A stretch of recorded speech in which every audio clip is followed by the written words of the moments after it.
Hello everyone, welcome back in our English class. जैसा कि आप देख रहे हैं कुछ सेंटेंसेस ऑलरेडी बोर्ड के ऊपर लिखे गए हैं, तो आज हम इनको डिस्कस करेंगे जो हमारे HAS के प्री एग्जाम में आए हुए थे। ठीक है जी, तो स्टार्ट करेंगे। कुछ उनमें से जो इंग्लिश का क्वेश्चन था उनमें से कुछ सेंटेंसेस, कुछ क्वेश्चंस मैंने लिए हैं। ठीक है, तो उनको आज हम देखेंगे कि कैसे होने थे, क्या चीज़ होना थी। बहुत बेसिक सा था, बेसिक से बेसिक ग्रामर के ऊपर जो आपको सारी चीज़ें अभी तक डिस्कस करी हैं हमने बहुत सारी वीडियोस में, तो उन्हीं के बेस पे जो है वो कुछ क्वेश्चन थे हमारे पास।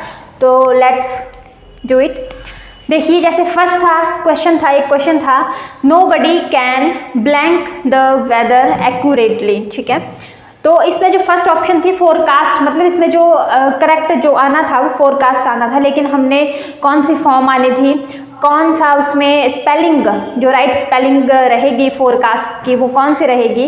तो देखते हैं कि सबसे पहले जो लिखा है फोरकास्ट है। ठीक है, फोरकास्ट है, तो फोरकास्ट नहीं होगा। फोरकास्ट का मतलब होता है किसी चीज़ का पूर्ण मतलब किसी चीज़ का पूर्व प्रसारण करना, पहले ही उस चीज़ को प्रसारित करना, कास्टिंग करना उस चीज़ की।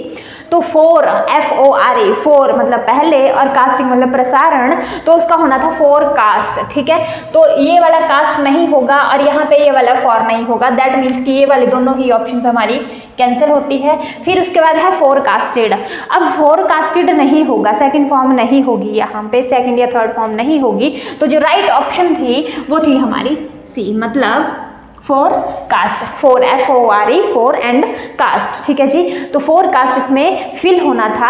नेक्स्ट है हमारे पास do not lean blank the wall.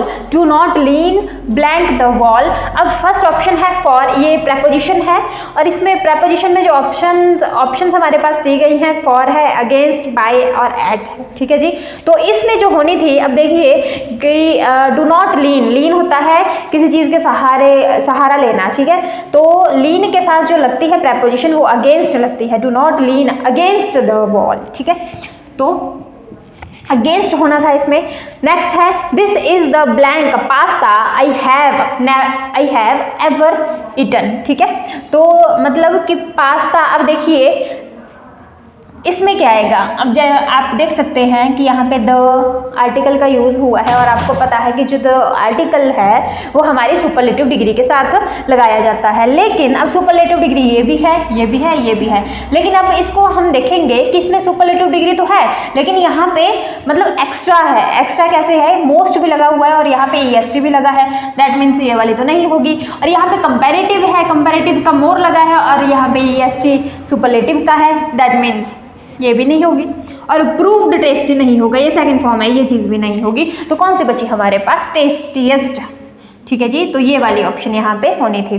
Next है हमारे पास my friend and his father often blank to England. अब देखिए जो टेंसेस के रूल्स से कुछ सेंटेंसेस थे उसमें हमने किया था कि जब भी हमारे पास ऑफन, जनरली, यूजुअली इस तरह के ऐसे कुछ वर्ड्स आते हैं जिससे हमें मतलब एक हैबिट का पता चलता है, हैबिचुअल फैक्ट का पता चलता है, तो वहाँ पे हमेशा प्रेजेंट इंडेफिनिट लगता है, मतलब वर्ब की फर्स्ट फॉर्म लगती है।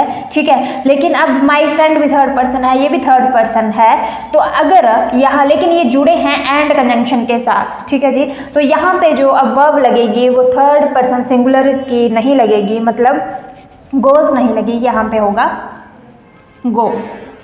ठीक है जी, फिर है फिफ्थ क्वेश्चन है in today's newspaper I have read about a blank where one man murdered his brother। अब ऐसे केस में उस टर्म को क्या कहते हैं जहाँ पे पर्सन अपने ही भाई का जो है वो मर्डर कर रहा होता है। ठीक है, देखिए, और जो पैट्री साइड है, साइड का मतलब होता है टू किल और पैट्री का मतलब होता है फादर, तो ये वाली ऑप्शन नहीं होनी है। होमिसाइड का होता है होम मतलब होमोसेपियंस, जो एक साइंटिफिक नेम है ह्यूमन बींग्स का। ठीक है, तो मतलब जब हम एक जीनोलॉजी को ख़त्म करते हैं, ठीक है, उस चीज़ को बोलते हैं होमिसाइड, तो ये भी नहीं होगा। फिर है रिजिसाइड। अब रिजीम शब्द का मतलब होता है किंग, रूल करना। ठीक है, तो ये भी नहीं है। तो बची कौन, फ्रेट्रीसाइड। लास्ट सेंटेंस है हमारे पास, देखिए 6-1 है, I am tired because I blank my dancing since morning without a break. अब देखिए यहाँ पे क्या है कि यहाँ पे क्लॉज मतलब दो सेंटेंसेस को कनेक्ट किया गया है बिकॉज से, ठीक है।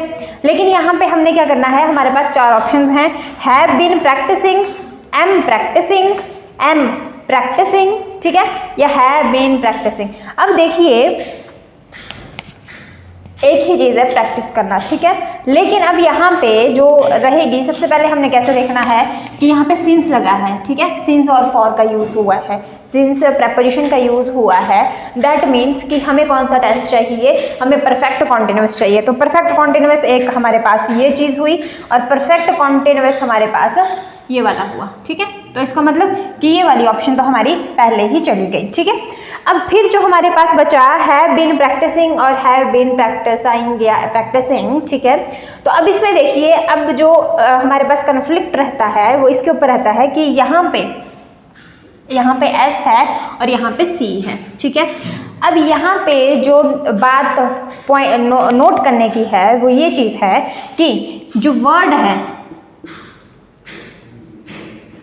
प्रैक्टिस, ठीक है, ये प्रैक्टिस, ये जो आपका वर्ड है ये एज अ वर्ब काम करता है, ठीक है। मतलब इसकी आपकी 4th 5th सारी फॉर्म्स बनेंगी, फर्स्ट फॉर्म बनेगी, सेकंड फॉर्म बनेगी, क्योंकि वर्ब है ये, ठीक है।